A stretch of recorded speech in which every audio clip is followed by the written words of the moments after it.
We are here today checking out the new update for the Darkglass Atom. This is the Atom Get Good signature overdrive distortion fun thing. I'm going to tweak this EQ real quick on my voice. Check, check, check. Check 1, 2. I feel like that's a little better. I'm picky about that. All right. Cool. So they released a new update today for this pedal, giving a couple more options when it comes to gain, routing, compression, a bunch of stuff. And I figured I'd make a video going through all of them. As it is right now, there's no way to display the unit on the screen, so you get to look at Darkglass Suite the whole time. This is the software that they have that allows you to, with your computer, look at your pedal, change features, update, cab simulation, all of that. So we're going to start with the stuff I'm most excited about, and we'll get to the other stuff later, with the DSP changes that they've made. So we're going to start on preset A, or preset B for me, and preset A is super duper clean. This is the preset I've dialed in with the new low gain drive. It's still pretty crunchy. So here's a quick little...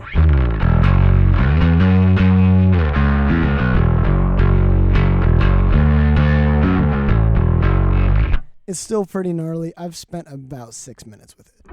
Right now, the cab sim I'm running is the Analog Cabinet Microtubes X7 model, which is just basically a low-pass filter, to my knowledge. I think it sounds great. Right now, this is with the EQ flat, ducking out just a little bit at the low end. The drive is all the way back. Compression is at like noon. Character is about 10 o'clock.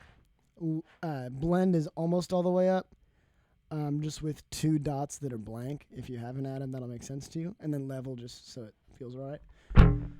I think I can tweak the EQ a little bit to make it feel better. So I'm going to do that.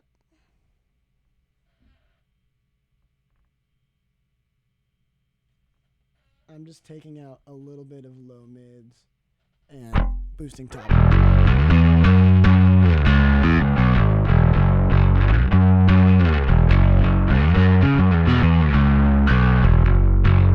That's really good. I really do like that. I'm going to save that real quick.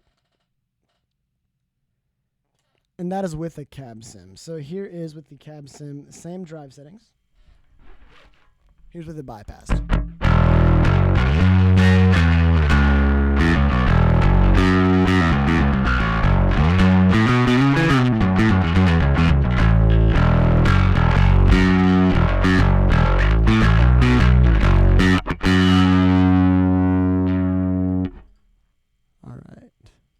I'm just going to turn that off real quick. Cool. So, yeah, overall, I like that a lot. I'm going to mess with the compression a little bit.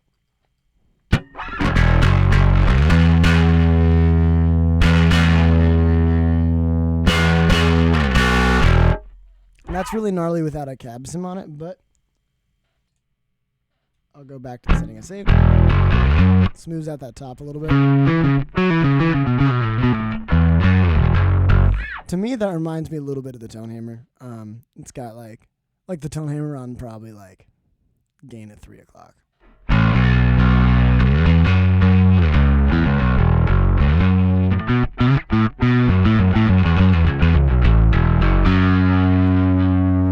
Yeah, I really do like that.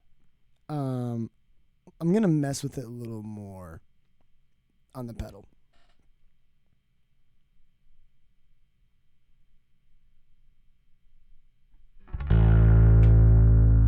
Let's maybe duck out a little more 500.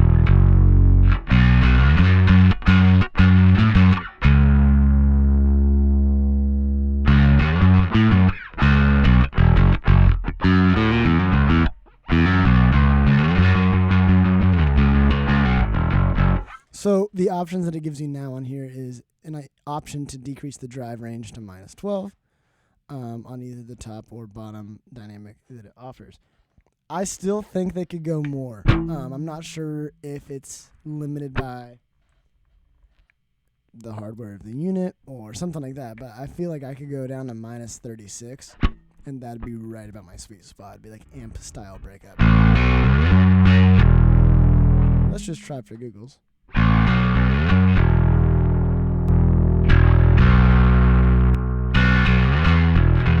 Actually, that's like right it. I'm using a P bass. This is a passive Fender 72 P bass with Seymour Duncan quarter pounds in it.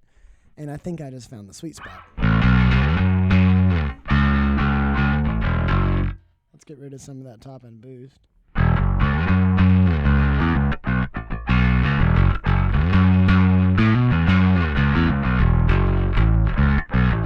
This is just me messing with the pedal live. I sat down and updated it about 20 minutes ago when I got home from work.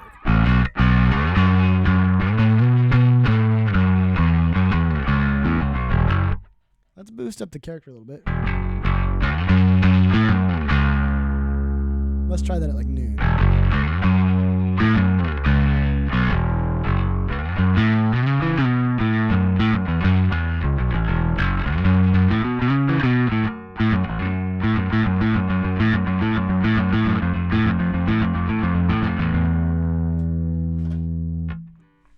Yeah, I really like that. I feel like I could even bring some of that low end back up.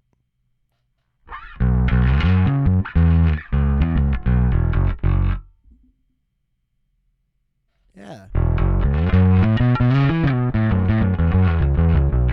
Here's with the blend all the way up in case you're curious.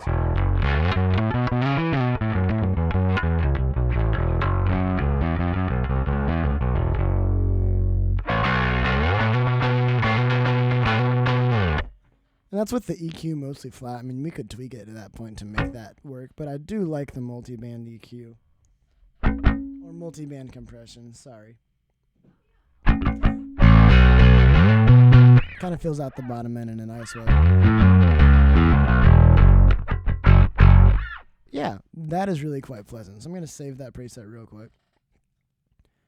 That's my B preset. Now we're going to go over here onto preset C, which I dialed in previously to be really fuzzy and huge, just to kind of blend in a little bit of grit with stuff.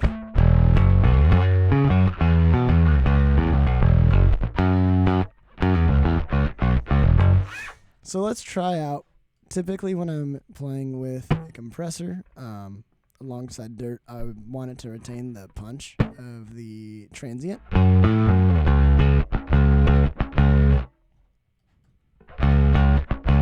So that's really quick. You barely hear a little tiny bit of a snap. Versus a slower attack. More of that comes through. So let's try seeing what this sounds like on low gain.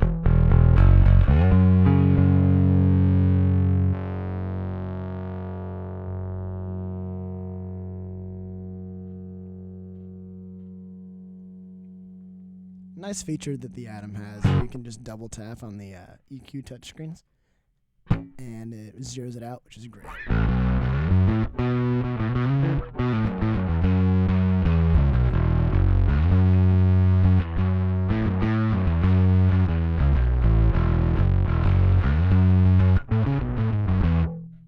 Yeah, that's real great.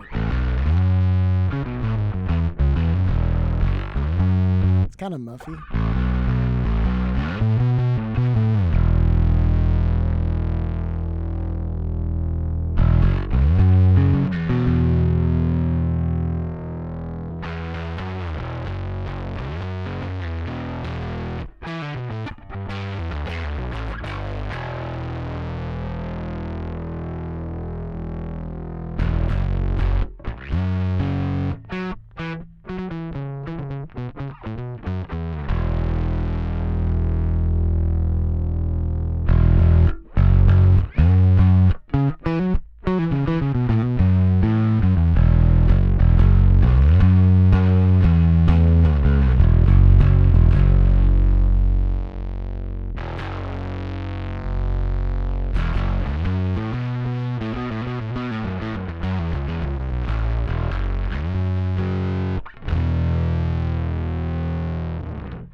I typically leave the release time as fast as I can get it, just so I don't necessarily have to tweak it. If I go from playing slower stuff to faster stuff, it just kind of works.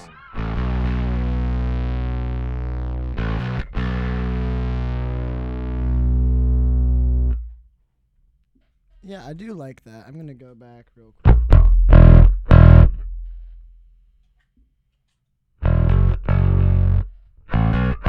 This is the setting as I had it before.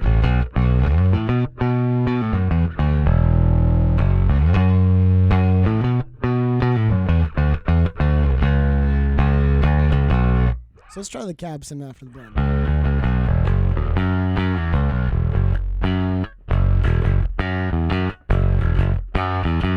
Versus before.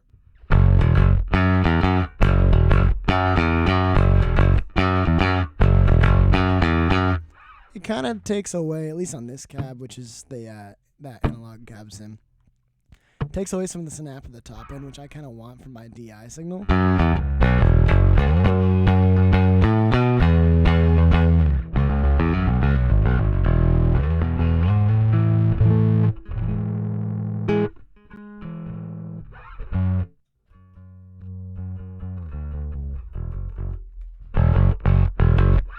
I definitely like that. I'm going to leave it in passive mode because it's my fuzz and I don't necessarily need it to be super duper clean. That's great. I love that. This is distortion mode 5, the red one. Previously, the distortion mode was the first one, which is the bluest of the blue. Cool. So I don't necessarily even know how these new presets work. It looks like you activate them. I don't even know. How does that work? So when I press D, buttons B and C on the pedal light up. When I press E, A and C, and then F is A and B. But to my knowledge, I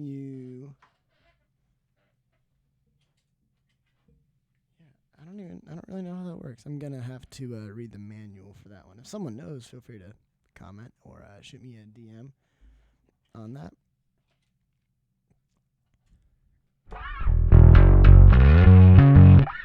Okay, that is kind of odd. So this is back to... Oh, this is preset F. Okay, cool. It wasn't changing in real time, so I freaked out for a sec. Cool, so now we're going to go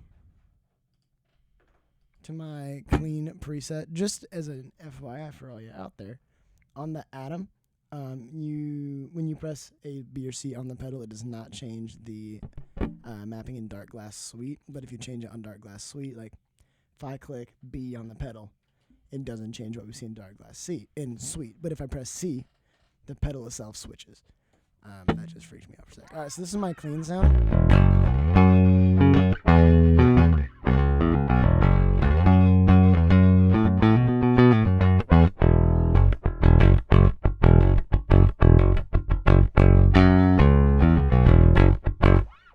That's just kind of EQ flat, the compressor at noon, blend all the way up, and then I turn the distortion circuit off.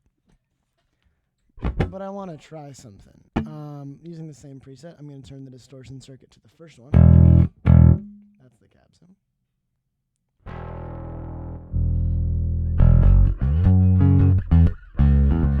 So here's just the bass with multi-band compression.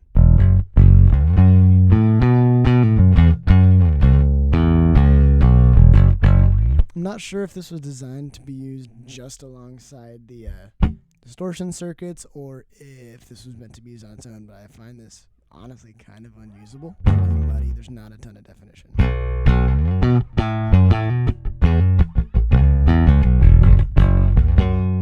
Like that get lost in a mix right away.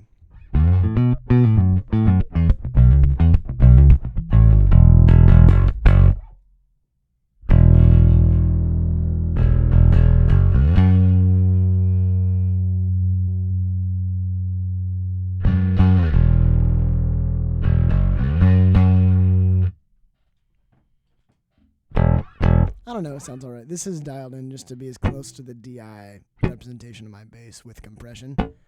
I also, right now I'm not running straight out of the DI of the Noble, or the DI of the Atom. I typically run into a Noble preamp and then a Portaflex amp, the Tube 50. which colors it a little more. So right now you're hearing just the sound of the atom, nothing else. And I typically do some EQing after that with the Noble and the amp itself. Cool. So let's go. We'll move around to some different features. Now we've got routing options, which this is like my favorite thing. It allows you to send different outputs to your left and right. So I can, on the left, send a complete clean bypass of the pedal, just a cab sim bypass, clean, which I'm guessing is the multi-band distortion, or the multi-band compression, and then the distortion with the cab sim bypassed. Right now I'm just running out of the XLR, so there's no way to hear that, but I figured this might be helpful to see. So that you could do like your cab sim I'm guessing that would be, I'm an idiot. It's not coming through the balanced output right now, but that might be just the cab sim bypassed. For the overall pedal, this might be the distortion with the cab sim bypass to run into an amp. Same thing for the clean. I'm just going to leave these normal because I'm not really doing much there. I need to mess around with it more, but on the right, do distortion with the cab sim bypassed, or just actually the cab sim bypass overall, so I could send that to my amp, which then I'll mic up and record as I want. So with MIDI mapping, let's take a look at this. It looks like you can hook it up and have it receive MIDI to change presets and do that kind of thing. I have no way to demo that here over this video, but overall, here's what it looks like for those who might be checking out the pedal, wanting to see some more features about it. If you receive MIDI, note, whatever these are, I'm semi-clueless about this kind of thing. I will say, if I were someone looking, so this is the Omni MIDI channel, here's the 16 MIDI channel. So if this is my first time sitting down with a MIDI capable device, this isn't crazy intuitive. And I like Darkglass as a company. I've used a lot of their products. This isn't necessarily made to trash them. I do sometimes think they release products that aren't fully finished, or that have a couple glaring downsides. The Atom so far is cool, but when it was released, it was, unless you're playing music that calls for a heavily distorted sound, there was no clean edge of breakup option, which, it's called the aggressively distorting machine, so I get it. But it was kind of a one-trick pony. That being said, I still like the pedal. I'm planning on using it. I'm really glad they are listening and adding some low-gain options because I think that's fantastic. Like another thing was with the cab sims on the other pedals, there's latency and a little bit of noise that makes it no longer phase coherent.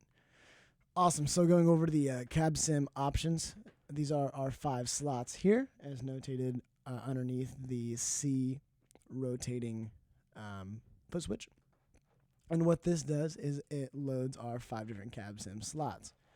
This is what it looks like. So we'll,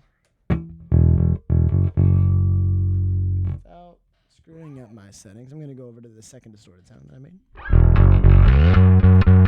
This is like my ampy kind of thing.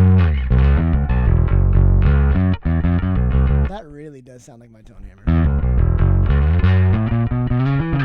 Maybe a little more top than it would, but I can always EQ that. But no, that sounds fantastic. I really like that.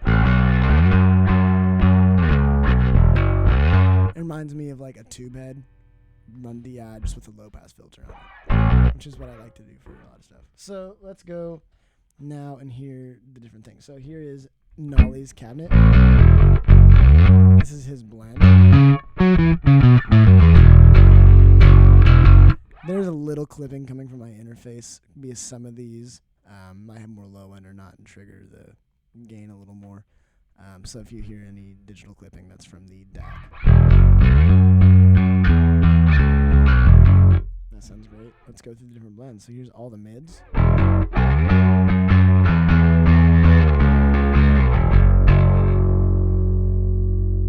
Scooby-Doo.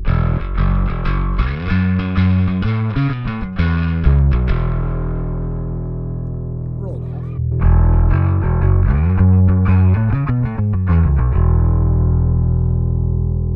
Vintage stack.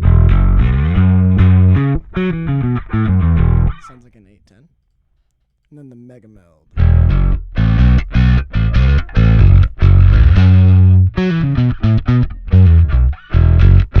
That sounds great. Let's try that with the blend all the way up.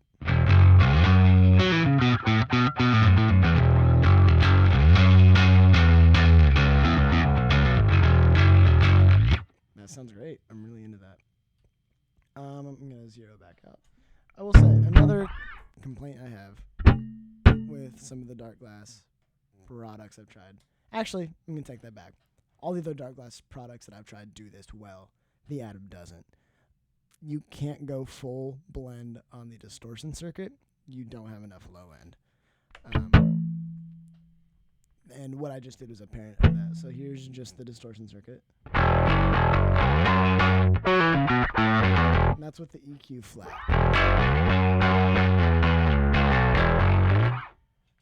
I'm not sure if they designed the pedal to be used always with certain settings, like blending in some of the multiband compression, which, so that's totally fine. But it doesn't necessarily lend if you want all of your signal to be dirty versus clean. All right, let's go to another. Actually, we'll just stay here. So the John 212, 410, and 810 are other cabinet options. For Darkglass, it looks like they just have the 1 2x12 mic. Sounds fantastic.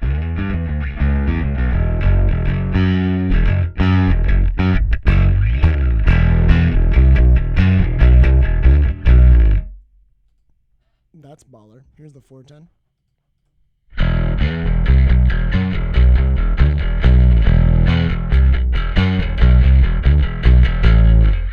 That's great. Here's the 8x10. And these each just have the one mic option.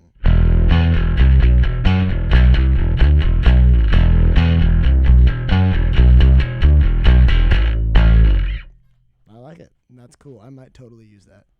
So here is Forster Savel's thing. And these are some of the other IRs available on the Darkglass suite for other Darkglass products, like the B7K Ultra, Alpha Omega Ultra, Vintage Ultra. So starting off with Midi.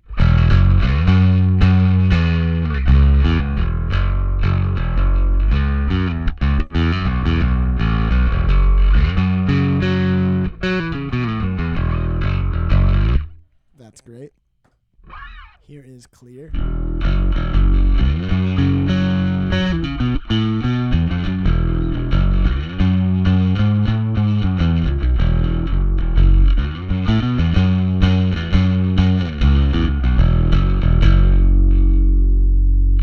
Monster.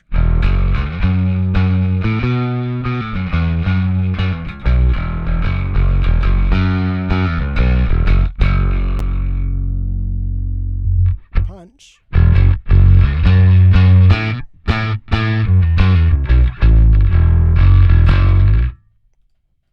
And then Thick.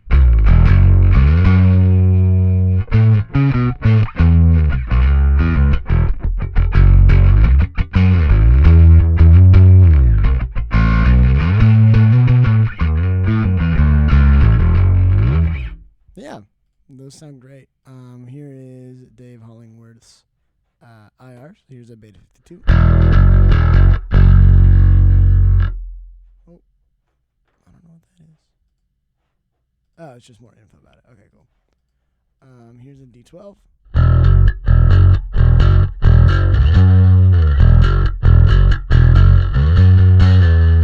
Sounds great. 421.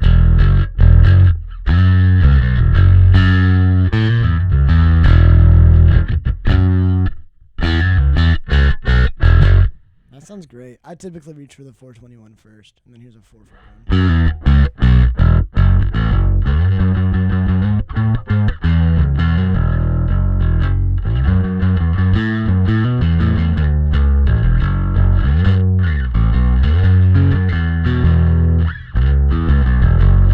Yeah, that's really good. I like all these quite a bit. I'd say if I were to rate them, I like probably the John 212, Dave's Cabs, maybe with Nolly's Mega Meld in there somewhere. I don't love any of Forster Savel's cabs, but I also don't play that kind of music, so it makes sense. yeah, so let's see if I missed anything. So first let me zero this back out. Here's back on my preset. I still wish there was a way to get a little bit less gain out of that. And even with the pad on. And maybe let's try dialing the compression back. Oh, that makes a lot of difference. It looks like the compression has a quite a bit of makeup gain on it. This is with the compressor all the way down.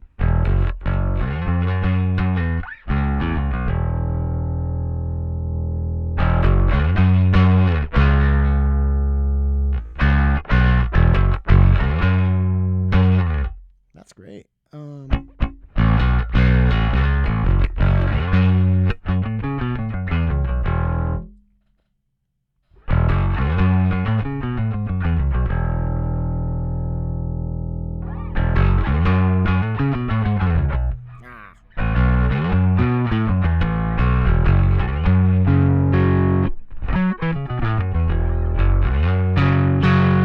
Yeah, no, that sounds really good. I'm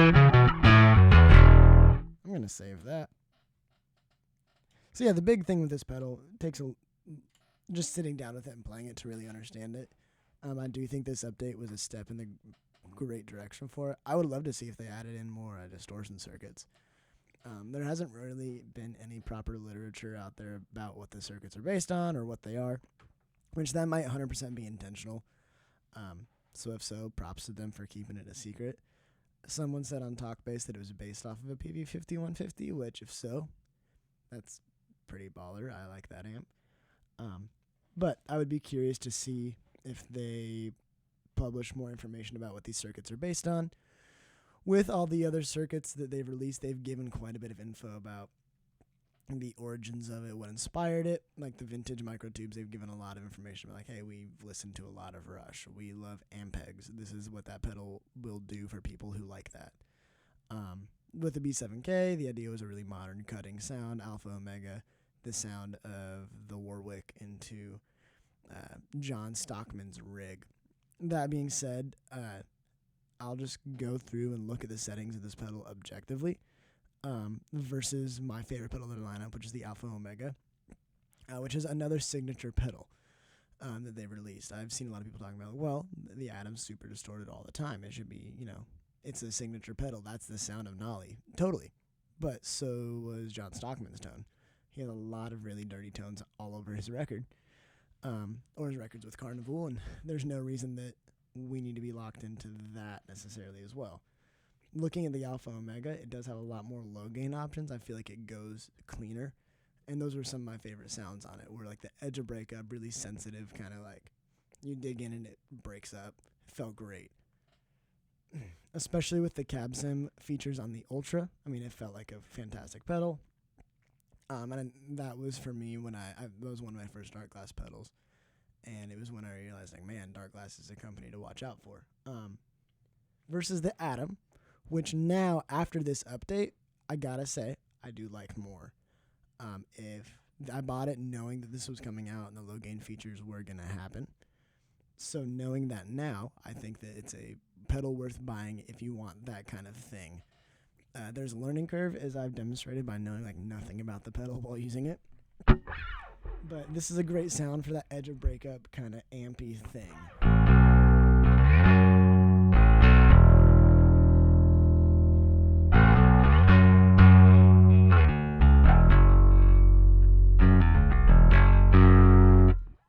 I mean, that reminds me of my tone hammer, which is my go-to thing at this point.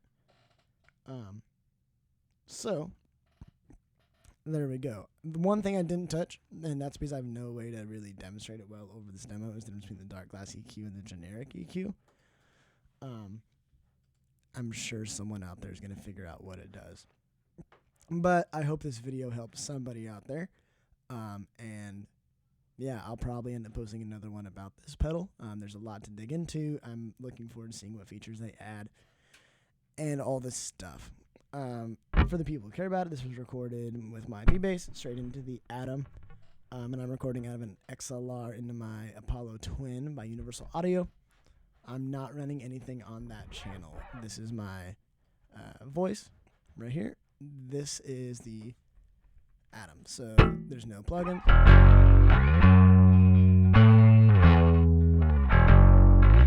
Nothing there to really screw up. So I hope you guys enjoyed this video. Please like, comment, subscribe if you so desire. I will see you guys next time.